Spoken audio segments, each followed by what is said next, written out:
What if I told you that the single word shaping your desires, your decisions, and your deepest anxieties isn't success or wealth or even happiness, but enough?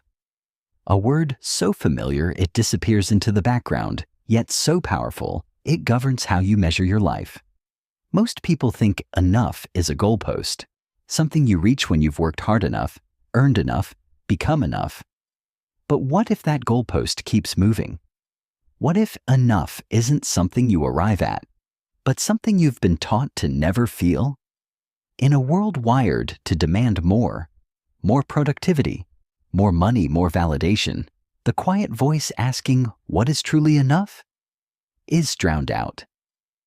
But what happens when we stop chasing and start listening? Because buried beneath the noise, there's a truth that might change everything. Not just how you live, but how you define a life worth living. To understand what enough truly means, we first have to recognize how deeply the idea has been distorted. In modern culture, enough has no ceiling, only a moving target.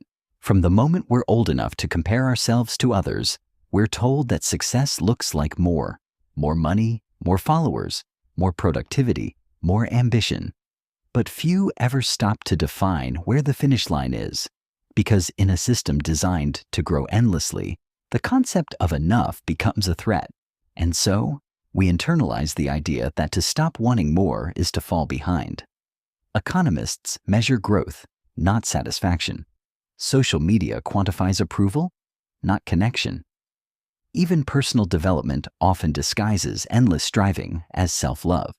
But behind the metrics, there's a quiet question most people avoid.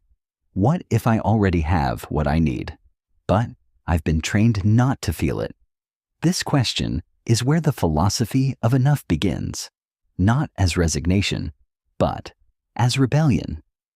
The idea of enough is ancient, woven into the teachings of Stoics, Buddhists, and mystics alike, but it has rarely been more radical than it is today. Take the Stoic Epictetus, who was born a slave and yet claimed that true wealth lies in wanting less, not in having more. Or the Buddha, who walked away from a palace of luxury, not out of guilt, but out of clarity.